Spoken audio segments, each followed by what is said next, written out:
Long live, long live. Long live. Sharmila Madam, long live. Long. Happy birthday. Happy Vayasar Kippin. Long live, long live. Long live, long live.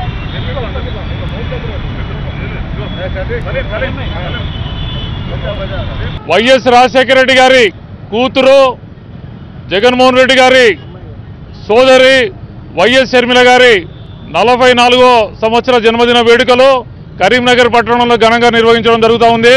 ఇప్పుడే తెలంగాణ చౌక్లో మా నాయకులందరి సమక్షంలో cake cut చేసుకొని అదేవిధంగా government hospital లోపల పేద పేషెంట్లందరూ కూడా పండ్ల పంపిణీ చేయడం జరుగుతూ ఉంది.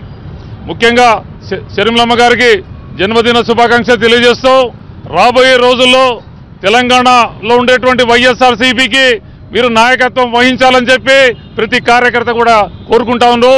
మీరు తెలంగాణ కోడలు కాబట్టి మీ నాన్నగారి పరిపాలన ప్రజలు కోరుకుంటున్నారు కాబట్టి రాజన్న గారి పరిపాలన కావాలి కాబట్టి దయచేసి మీరు తెలంగాణ నాయకత్వం వహించి తెలంగాణ ప్రజలకు గతంలో ఉన్నటువంటి వైభవాన్ని గతంలో ఉన్నటువంటి పరిపాలన మీరు అందించాలని చెప్పి మేము కోరుతా ఉన్నాం.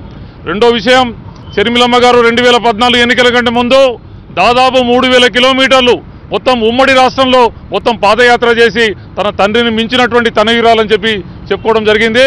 అదేవిధంగా మొన్న రాజశేఖర రెడ్డి గారు చనిపోయిన తర్వాత 640 మంది ప్రాణాలు కోల్పోతే వాళ్ళందరూ కూడా పరామర్శ చేస్తానని చెప్పినటువంటి మాట ప్రకారం ఇచ్చిన మాట ప్రకారం తెలంగాణ ప్రాంతంలో ఒక ఖమ్మం తప్ప మొత్తం జిల్లా లోపల షర్మిలమ్మ గారు పరామర్శ యాత్ర చేసి ఎవరైతే ప్రాణాలు కోల్పోయినరో వాళ్ళందరినీ కూడా పరామర్శించి ఒక మంచి సంప్రదాయాన్ని వాళ్ళ తండ్రికి ఇచ్చినటువంటి మాట నిలబెట్టుకున్నటువంటి తనయురాలు ఇలా ఏదైతే షర్మిలమ్మ గారు ఉందో షర్మిలమ్మ గారు రాబోయే రోజుల్లో వారికి ఉజ్వలమైనటువంటి భవిష్యత్తు ఉండాలి, వారి ఆరోగ్యంగా ఉండాలని చెప్పి మేము కోరుతూ మరి రాబోయే రోజుల్లో తెలంగాణ నాయకత్వం వహించాలని చెప్పి మేము కోరుతాం.